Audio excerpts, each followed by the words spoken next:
If you were to ask me, I would say that the three greatest vandals in the history of our battlefield are trees, soccer moms in minivans, and Park Service lawnmowers.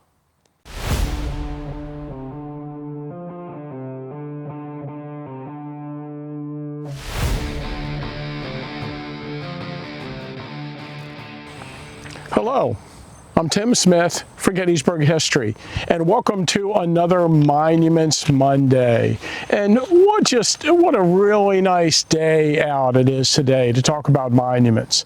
I thought today we talk about the 74th Pennsylvania Infantry's Memorial. And we had a request a couple weeks ago that we cover this monument. The 74th Pennsylvania Regiment was first organized near Pittsburgh at Camp Wilkins. And the original officer in charge of the unit was Alexander Schimmelpfennig. Of course, he was from Philadelphia, and he was a Prussian staff officer who had immigrated to the United States in the 1850s. According to the biography of the regiment, he possessed a fine scientific attainment and large experience in the art of war, and was an ardent lover of liberty and union.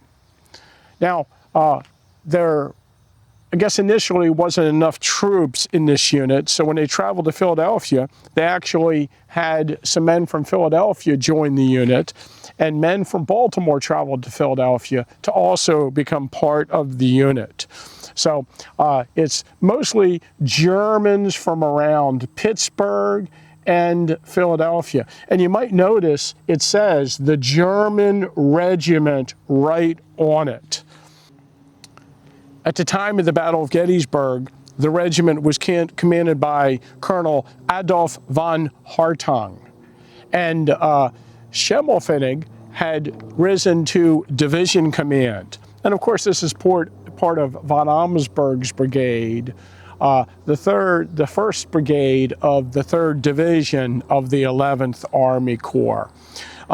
Adolf von Hartung was an officer in the Prussian Army who came to the United States and had settled in Baltimore, Maryland. Now, he was wounded in the first day's fighting, and the Lieutenant Colonel Alexander Theobald von Mitzel took command. And he was actually born in Berlin, and he had also moved to Baltimore and settled in Baltimore. You know, it's kind of interesting for me that both the Colonel, von Hartung, and Mitzel had actually married sisters in Baltimore. And today, they are buried in Loudon Park Cemetery in Baltimore, Maryland, next to each other. And I visited their graves many times, only because they're buried right next to my great-great-great-grandfather in Loudon Park Cemetery, and no other reason for me being so into them. Now, in the first day of the Battle of Gettysburg, this unit, along with the brigade, was positioned here in the fields north of the town between the Mummersburg Road and the Carlisle Road. And the regiment on the back is listed as having 381 men present for duty, but a couple hundred of those are on detached duty on July 1st, and they only have 134 men in their line of battle here on July 1st. And in the heavy fighting, in the skirmishing that occurred before the fighting, and in the heavy fighting and the retreat through the town, they lost 112 of their men. So if we just take their amount of men they had on the first day and their losses, they lose like 83%.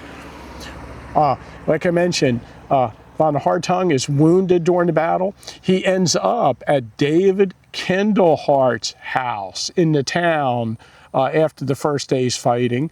Von Mitzel, he's actually captured in a retreat through town. And on the second and the 3rd day, this unit is on Cemetery Hill.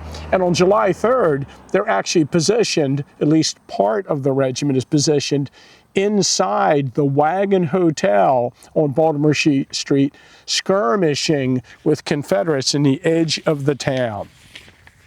Now, an interesting line about this unit in Samuel Bates' History of the Pennsylvania Volunteers.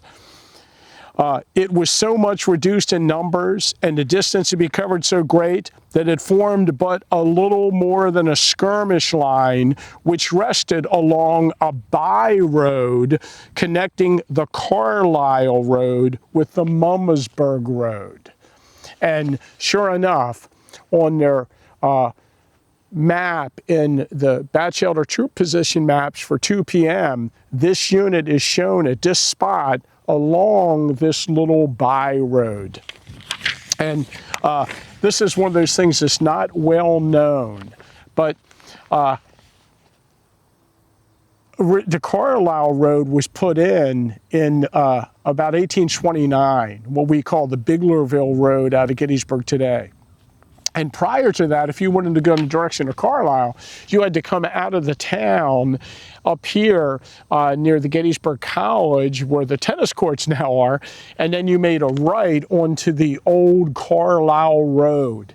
And this section of West Howard Avenue actually is right on the old Carlisle Road. And of course today, that's called the Table Rock Road as it goes out towards Carlisle.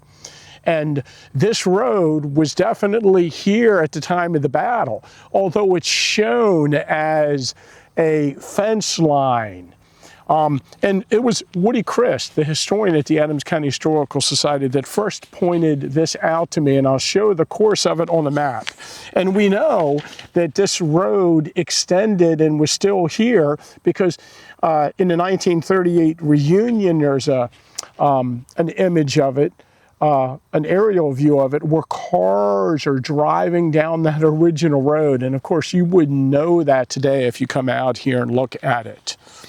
So that's kind of an interesting fact. Also, besides the 2 p.m. troop position map, John Batchelder has a 3 p.m. troop position map for July 1st.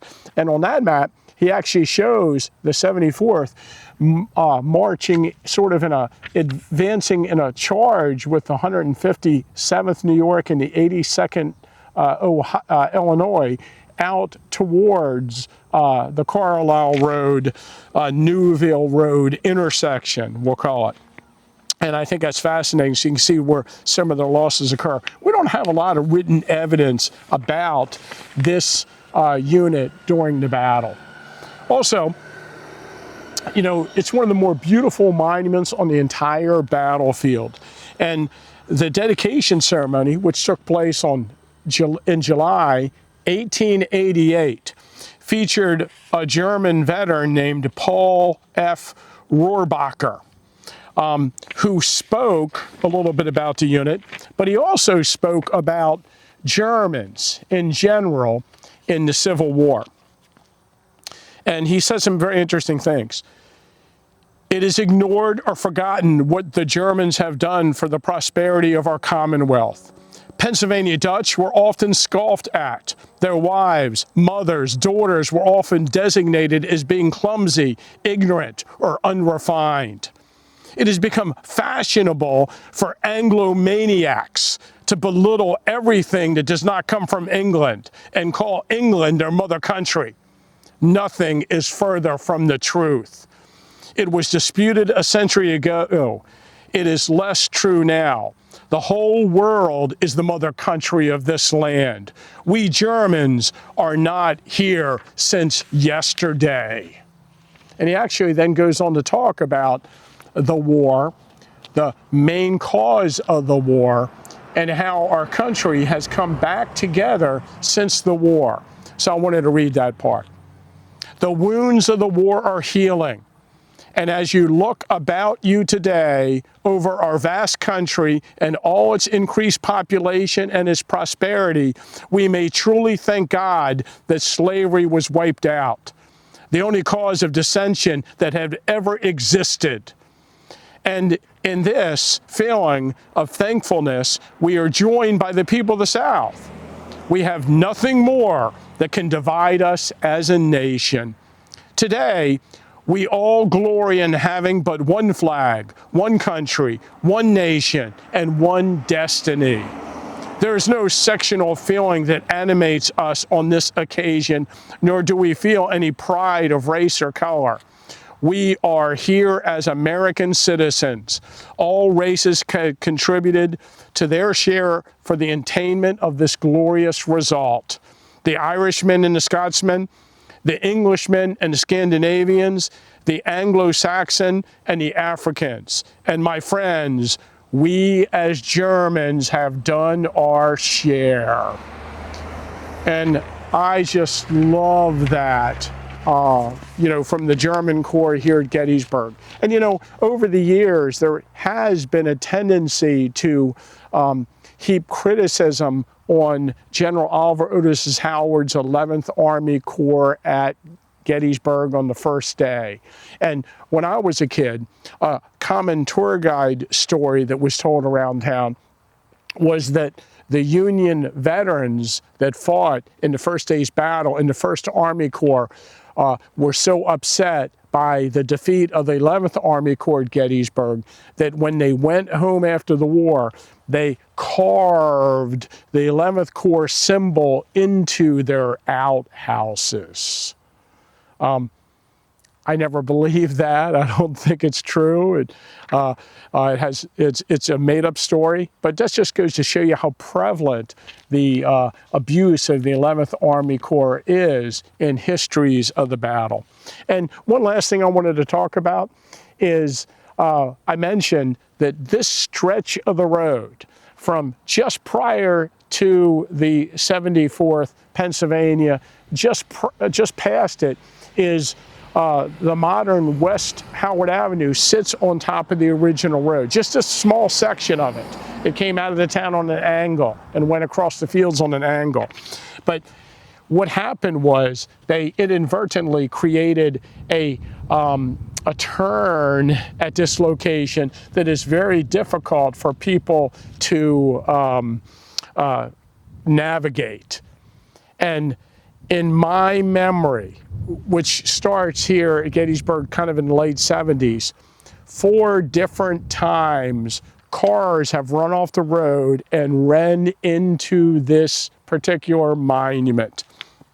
We'll talk about, we'll show you a couple photographs. In November 2003, an SUV hit the monument and crumbled it and knocked it into a bunch of pieces, and it had to be rebuilt. And you can actually come out here and look at the monument. This is your homework, and you can see how many different pieces it was broken into and where they've actually spliced it together.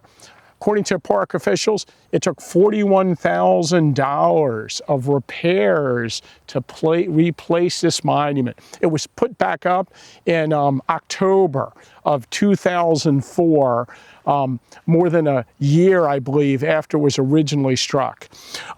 It was struck again in July 2010, and it was slid off its base somewhat. And in January 2010, the flank marker, the right flank marker for the 74th was severely damaged by a car. Now, you might say that this is not necessarily vandalism, it's inadvertent vandalism. And there's lots of examples in our battlefield where we have this inadvertent vandalism. A few weeks ago, I talked about the 58th New York. And I have a photograph here of a car slamming into that monument, which is also on a pretty bad turn. Lightning hit the 6th New York Cavalry Memorial in 2007 and damaged it greatly. A windstorm knocked over the statue on the 74th Pennsylvania Monument in 2013. And in 1896, there was a violent windstorm and a bunch of trees fell into monuments and knocked them over. The 66 Ohio was greatly damaged during this storm, and the 78th 102nd New York was damaged. And you can go to these monuments today and see damage on the monuments or that are a result of these national or natural phenomenon. Of course, we have had vandalism over the years. There was a massive vandals group of vandals in 1913 that broke up a bunch of monuments. You might know in June of 1992, someone took a baseball bat and hit the head off of the 2nd Massachusetts Sharpshooter Monument. And I'll share this view of Henry Warner Slocum's equestrian statue with a Nazi symbol painted on it in 1967. But a lot of the vandalism at Gettysburg is unintentional or inadvertent. Now the monuments are damaged all the same. So I guess if you were to ask me, I would say that the 3 greatest vandals in the history of our battlefield are trees, soccer moms in minivans, and Park Service lawnmowers. One more thing that's really cool about this unit, the 74th Pennsylvania. In 1865, there was a draft in Adams County, and Company G of the 74th had a bunch of guys in it from Adams County. So they were only in it just at the very end of the war. But there was a guy from Littlestown named George Washington Krug, who was part of this Company G of the 74th Pennsylvania, who was in this unit, must have been here at the dedication ceremony. And he lived to be 101. He died in 1947. And George Krug, buried near Littlestown, is the last surviving Civil War veteran from Adams County. Remember, if you like all the content that we put on our YouTube channel, please like and subscribe.